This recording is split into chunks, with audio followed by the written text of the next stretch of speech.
আকাশে নীল মেঘের মধ্যে দিয়ে একটি বড় যাত্রীবাহী বিমান শান্তভাবে উড়ছে। বিমানের ভিতরে যাত্রীরা হাসছে, জানালায় তাকিয়ে ছবি তুলছে। হঠাৎ করে ককপিটে পাইলট মাথা ধরে পড়ে যায়। তার চোখ বন্ধ, হাত থেকে কন্ট্রোল পড়ে যায়।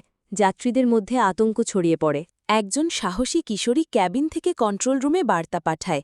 সে বলে, পাইলট অজ্ঞান, দয়া করে সাহায্য করুন। মেয়ে কাঁপছে, কিন্তু সাহস দেখাচ্ছে। বাংলাদেশের কন্ট্রোল রুমে অ্যালার্ম বাজছে। সেনা কর্মকর্তারা জরুরি বৈঠকে বসেন।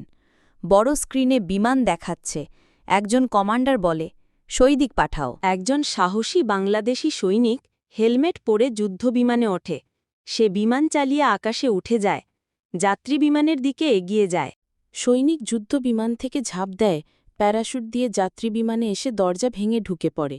সে ককপিটে ঢুকে কন্ট্রোল নেয়। সৈনিক বিমানটিকে ধীরে ধীরে মাটিতে নামিয়ে আনে। যাত্রীরা খুশিতে চিৎকার করে। বাইরে সবাই দাঁড়িয়ে আছে, সৈনিককে স্যালুট দিচ্ছে। বাংলাদেশের পতাকা উঠছে।